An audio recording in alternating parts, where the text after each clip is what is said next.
So welcome back to my channel easy to study. तो हमने part number 1 के अंदर बहुत कुछ कवर करा था एंड सॉल्युबिलिटी तक हमने अच्छे से कवर अप कर लिया था। तो आज की इस वीडियो में हम बात करने वाले हैं कि क्या इफेक्ट होता है टेम्परेचर का सॉल्युबिलिटी के ऊपर। तो वहां से हम स्टार्ट करते हैं जल्दी से। तो भाई अगर हम लिक्विड के अंदर कोई भी सॉलिड चीज को डालते हैं, सॉलिड मतलब बेसिकली हमारे सॉल्ट हो गया, शुगर हो गई और भी बहुत सारी चीजें होगी जो कि सॉलिड हो। अगर हम लिक्विड के अंदर से डालते हैं तो फिर क्या उसका प्रभाव पड़ेगा हमारी सॉल्युबिलिटी के ऊपर। टेम्परेचर क्या प्रभाव पड़ेगा हमारी सॉल्युबिलिटी के ऊपर, बेसिकली ये क्वेश्चन है तुम सबसे। तो चलिए देखते हैं। जैसे हम टेम्परेचर को इंक्रीज करेंगे तो फिर हमारी सॉल्युबिलिटी जो होती है वो इंक्रीज हो जाएगी। मतलब कुछ समझ नहीं आया होगा, मुझे पता है। देखो भाई, जैसे तुमने शुगर ली, सपोज करो तुमने वाटर, एक वाटर लिया तुमने, एक बड़ा सा मतलब एक बड़ा सा बीकर लिया एंड उसके अंदर तुमने क्या करा, बहुत ज़्यादा तुमने वाटर भर दिया, ओके, एज अ सोलवेंट। और फिर तुमने एज अ सोल्यूट क्या लिया, तुमने नमक ले लिया। ठीक है, अब वो तुमने बहुत ज़्यादा डाल दिया, बहुत ज़्यादा अमाउंट के अंदर तुमने डाल दिया।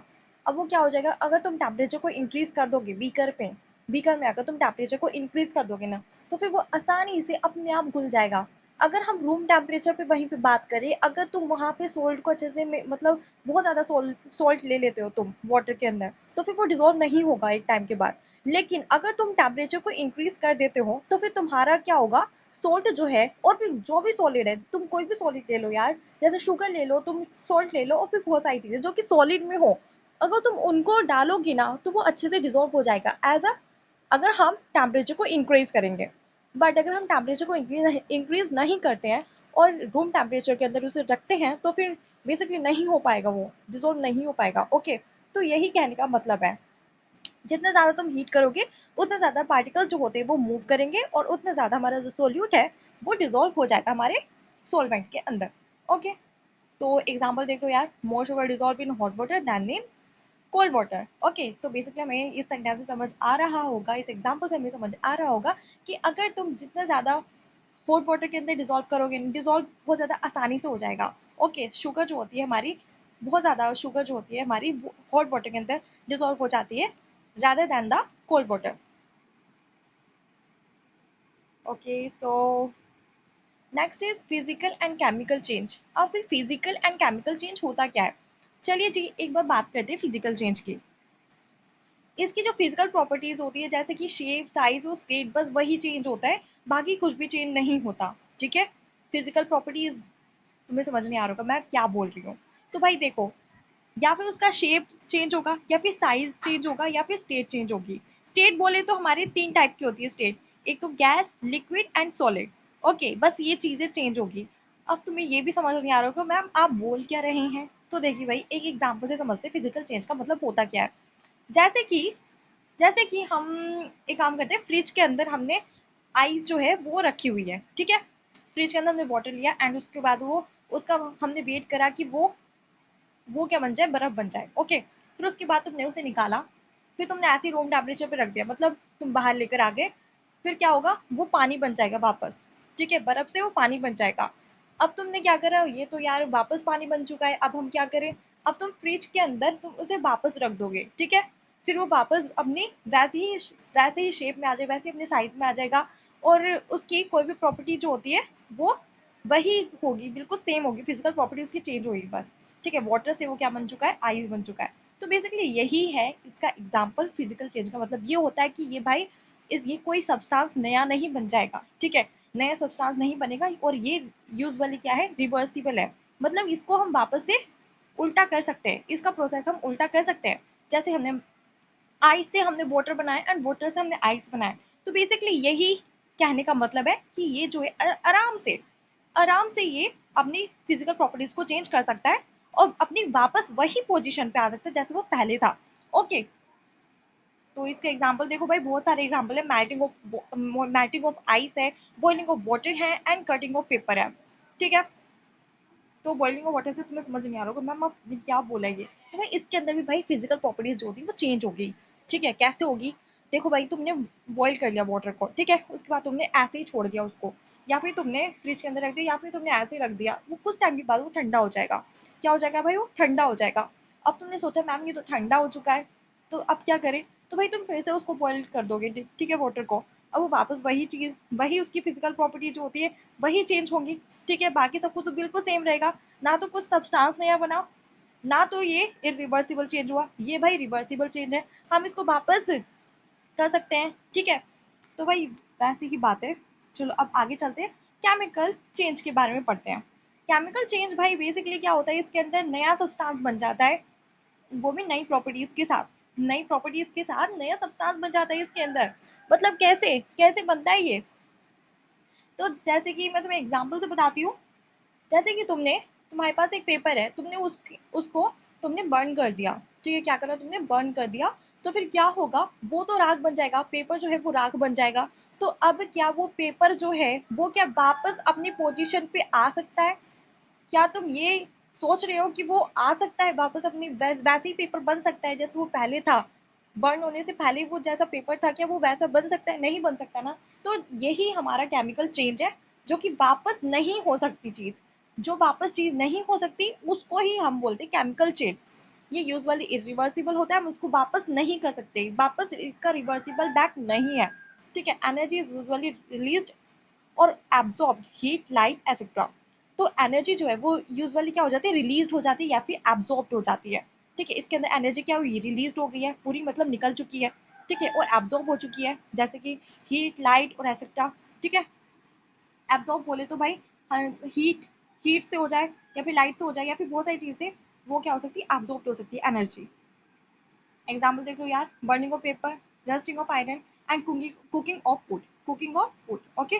क्या तुमने जो खाना बनाया है क्या वो वापस वही अपनी पोजीशन में आ सकता है? जैसे तुमने आज शिमला मिर्च की सब्जी बनाई, ठीक है, तो क्या वो उस अपनी वापस वही स्टेट में आ सकता है जैसे वो मतलब पहले था?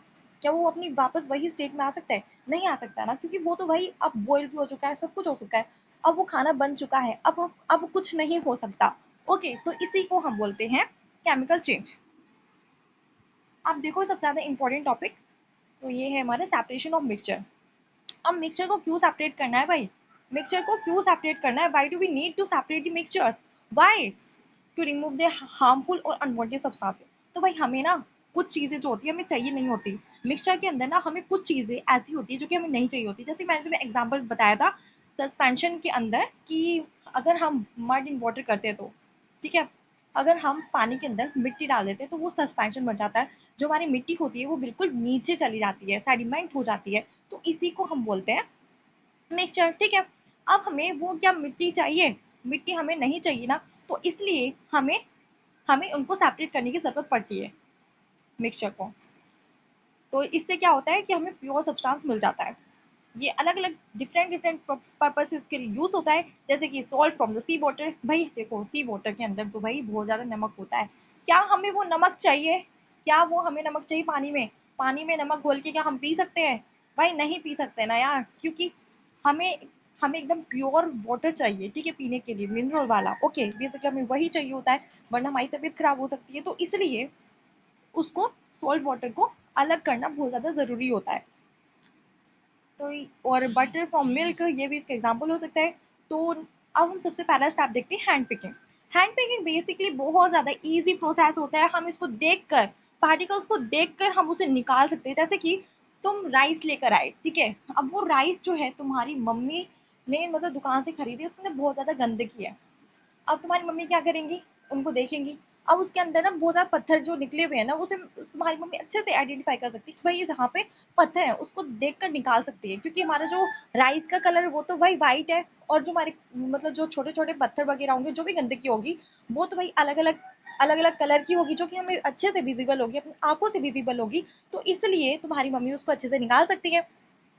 तो वही वही चीज को हम क्या बोलते हैं, उस प्रोसेस को हम क्या बोलते हैं, हैंड पिकिंग। हैंड पिकिंग बोले तो अपने हाथ से छाट के निकाल दिया। ठीक है, अपने हाथ से छाट के निकाल दिया को हम क्या बोलते हैं, हैंड पिकिंग बोलते हैं। ओके, सो अब हम नेक्स्ट प्रोसेस पे चलते हैं, which is called the threshing. अब थ्रेशिंग क्या होता है भाई?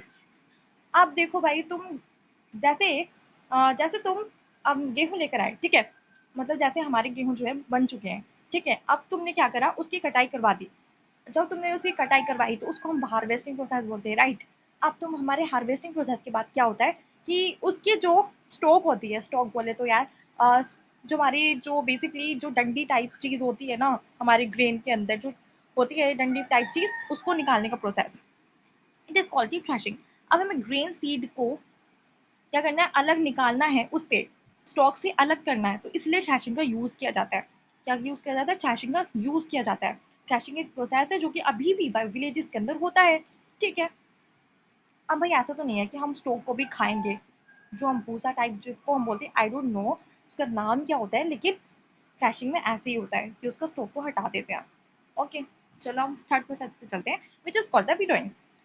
विनोइंग में क्या होता है, जब हमारे कंपोनेंट्स के पास अलग अलग टाइप का वेट हो, ठीक है। अब ये किस में यूज होता है, जो हमारा दोनों चीज जब सॉलिड होती हैं, पहली बात तो ये, जब दोनों चीज हमारी सॉलिड होती है ना, तो तब ये यूज होता है। सॉलिड बोले तो यार देखो यार, मैं तुम्हें बताती हूँ, जैसे ये तुमने तुम्हारा वीट का ग्रेन है, ओके, उसके ऊपर ना कवर होता है एक, उसको हम हस्क बोलते हैं, ठीक है।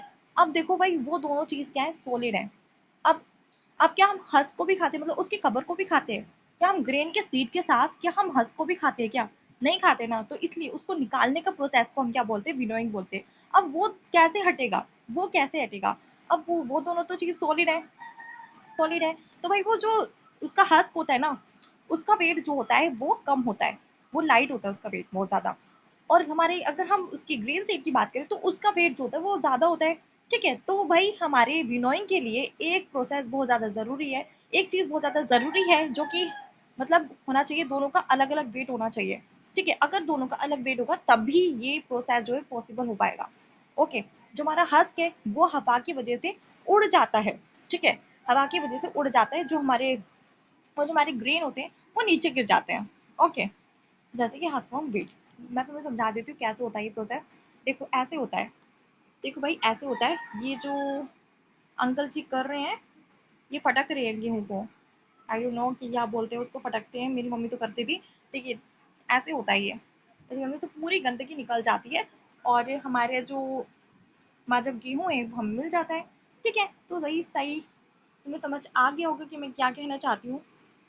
सो अब हम नेक्स्ट चलते हैं। फर्स्ट स्टेप है हमारा सीविंग।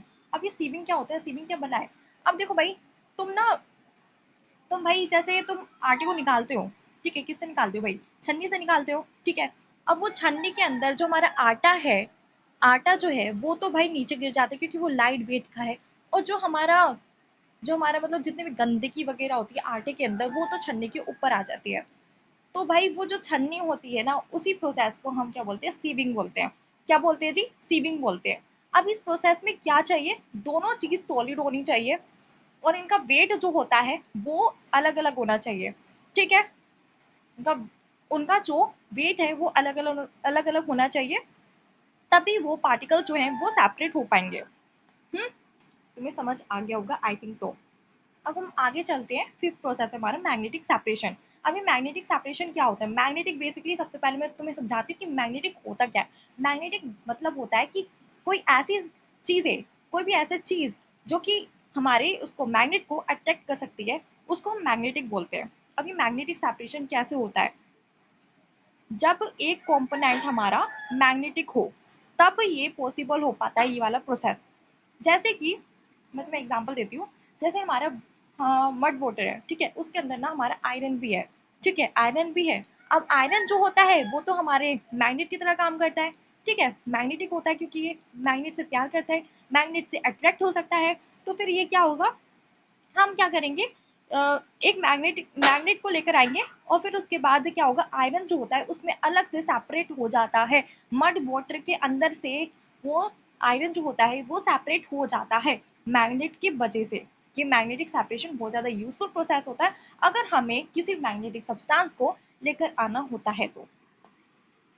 ओके, चलो अब आगे चलते हैं। सिक्स्थ पॉइंट है हमारा, सिक्स्थ प्रोसेस है हमारा सेडिमेंटेशन एंड डिसेंटेशन। अभी सेडिमेंटेशन क्या होता है, जब हमारे जो बड़े बड़े हैवी हैवी पार्टिकल हैं, मतलब बहुत ज्यादा भारी भरकम हमारे जो पार्टिकल्स हैं वो सेटल हो जाते हैं। जैसे कि भाई मैं फिर से वही एग्जांपल दूंगी, जैसे हमारा मड इन वाटर वाला एग्जांपल था। हमारा जो वाटर होता है वो तो ऊपर रह जाता है, लेकिन हमारा जो मड है, मतलब मिट्टी जो है वो नीचे सेटल हो जाती है, ठीक है। तो इसी प्रोसेस को हम सेडिमेंटेशन बोलते हैं। बेसिकली ये हमारा सस्पेंशन होता है, ठीक है, जो कि हेटेरोजेनस मिक्सचर है। तुम्हें याद होगा, मैंने तुम्हें पिछली बारी क्लास में भी बताया था। ओके, अब डिसैनिटेशन क्या होता है? Pouring of clear liquid. जब हम क्लियर लिक्विड को निकालते हैं तो उसे हम बोलते हैं डिसैनिटेशन। ठीक है, pouring of clear liquid that is called the decantation. अब हमारा सेवंथ प्रोसेस है हमारा फिल्ट्रेशन। अब ये फिल्ट्रेशन क्या होता है? जब हम इनसॉल्युबल सॉलिड को लिक्विड से अलग करते हैं तो फिर हम इसको बोलते हैं फिल्ट्रेशन। इनसॉल्युबल बोले तो जो कि डिजोल्व नहीं हो सकते, ठीक है, उनको हम बोलते हैं इनसॉल्युबल सॉलिड्स। जैसे कि हमारा एग्जांपल है sand from water using filter paper. और ये किस लिए यूज होता है? वाटर प्यूरिफिकेशन के अंदर यूज होता है। वाटर को जब हमें प्यूरिफाई करना पड़ता है ना, तब ये यूज होता है, ये वाला स्टेप फिल्ट्रेशन का। फिल्ट्रेशन यार देखो, इसके अंदर से ये बहुत ज़्यादा यूजफुल प्रोसेस है। अगर हमें प्योर पानी चाहिए तो इसके लिए भी ये यूज होता है। ठीक है, sand from water using the filter paper. अब हम 8th स्टेप पे चलते हैं, इवेपोरेशन। इवेपोरेशन क्या होता है? ये तो हम बहुत ज़्यादा छोटी क्लास से भी पढ़ते आ रहे हैं। Use to recover solid from the solution. जब हमें रिकवर करना होता है हमारे सॉलिड को सॉल्यूशन से, तो फिर हम उसके बोलते हैं इवेपोरेशन। वाटर इसके अंदर इवेपोरेट होता है, मतलब वाटर जो होता है हवा बन के, मतलब भाप बन के निकल जाता है, और जो हमारा सोल्ट है मतलब नमक जो है वो रह जाता है।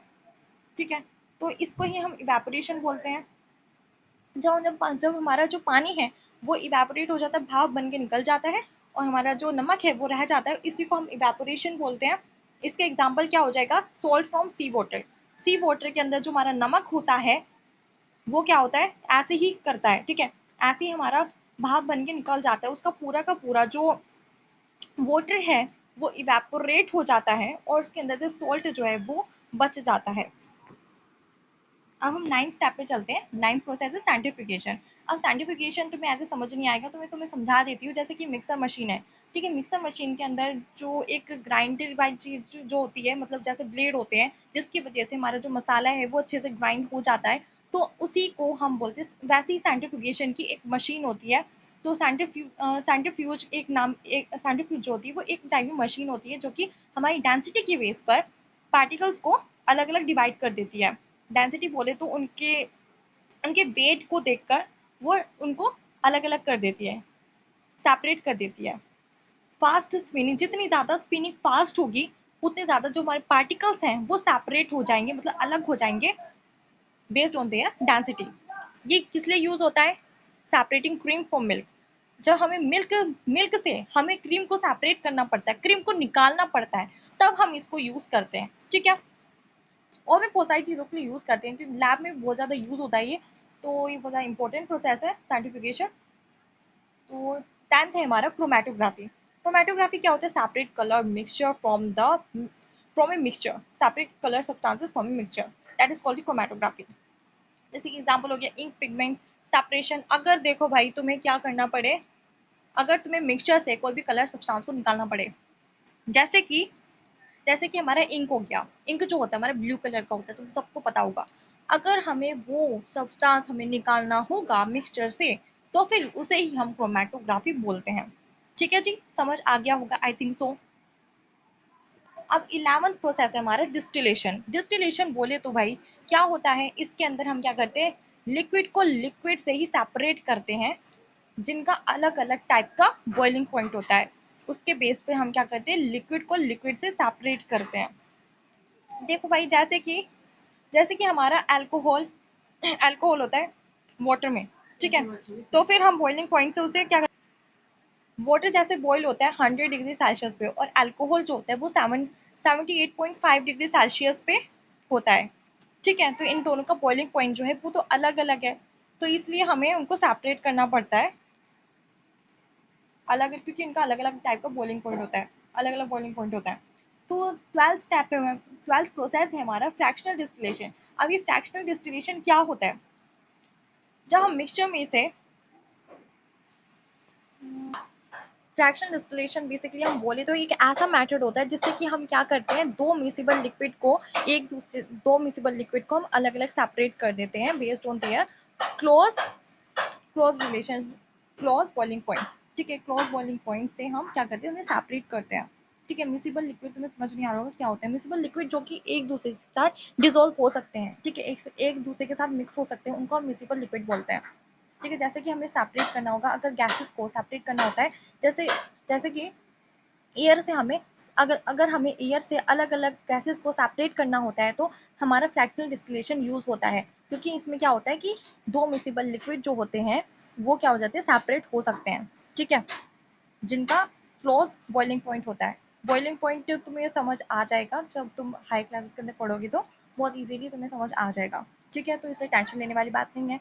Separation of gases from the air, जैसे कि नाइट्रोजन हो गया, ऑक्सीजन हो गया, अगर हमें हवा से अलग करना होगा इन गैसेस को, तो इसलिए फ्रैक्शनल डिस्टिलेशन का प्रोसेस जो होता है वो यूज होता है। अब हमारा 13 प्रोसेस हमारा क्रिस्टलाइजेशन। क्रिस्टलाइजेशन के अंदर क्या होता है, to get pure solid crystal from the solution. अगर हमें सॉल्यूशन से एक प्योर सॉलिड क्रिस्टल्स को निकालना होता है तो फिर हम इसलिए क्रिस्टलाइजेशन प्रोसेस को यूज करते हैं। ये इवेपोरेशन से ज़्यादा अच्छा है क्योंकि ये हमारे को प्योर क्रिस्टल बना के देता है, प्योर क्रिस्टल बना के देता है, ठीक है। जैसे कि हमारा अगर हमें सोल्ट को प्योरीफाई करना पड़ता है तो फिर हम इसलिए क्रिस्टलाइजेशन प्रोसेस का यूज़ करते हैं, क्योंकि इसके अंदर हम क्या करते हैं कि प्योर प्योर सॉलिड क्रिस्टल को हम निकालते हैं सॉल्यूशन से। अब देखो भाई, हमारा जो 14 प्रोसेस है उसे हम बोलते हैं यूजिंग अ सेपरेटिंग फनल। अब हम इसके अंदर क्या करेंगे, जो भाई दो इमिसिबल लिक्विड होते हैं ना, इस जब सेपरेट नहीं हो सकते तो फिर इसलिए इसका हम यूज करते हैं इस प्रोसेस का। जैसे कि ऑयल एंड वाटर, ऑयल और वाटर कभी तुमने मिक्स होते हुए देखे हैं? नहीं देखे होंगे, आई थिंक सो। मैंने तो नहीं देखे, क्योंकि भाई इसके अंदर क्या होता है, वाटर के अंदर जो हमारा ऑयल है वो भाई हमारा फ्लोट करता रहता है, कोई अंदर से डिजोल्व नहीं हो जाता, ठीक है। तो इसलिए हम सेपरेटिंग फनिकल फनल का यूज करके हम क्या कर सकते हैं, दो अलग अलग टाइप के लिक्विड को सेपरेट कर सकते हैं, ठीक है। अब 15 स्टेप हमारा sublimation. For substance that directly change from solid to gas, ऐसे सब्सटेंसेस के लिए यूज होता है जो कि भाई सॉलिड से गैस में चेंज हो जाते हैं, डायरेक्टली हमारे सॉलिड से गैस में चेंज हो जाते हैं। जैसे कि हमारा जो कैम्फर है, कैम्फर जो होता है हमारा जैसे कपूर होता है, ठीक है। कपूर में क्या होता है भाई, कपूर तो हमारा एक सॉलिड सब्सटेंस है, वो हमारे गैस के अंदर हमारा चेंज हो जाता है by the process of sublimation. तो इसी को हम बोलते हैं भाई सब्लिमेशन का प्रोसेस। और अमोनियम क्लोराइड भी इसके एग्जाम्पल हो सकता है। तो थैंक यू सो मच, आपका चैप्टर अच्छे से कंप्लीट हो चुका है। अगर फिर भी कोई डाउट हो तो प्लीज मेरे से पूछ लेना, okay. Thank you so much.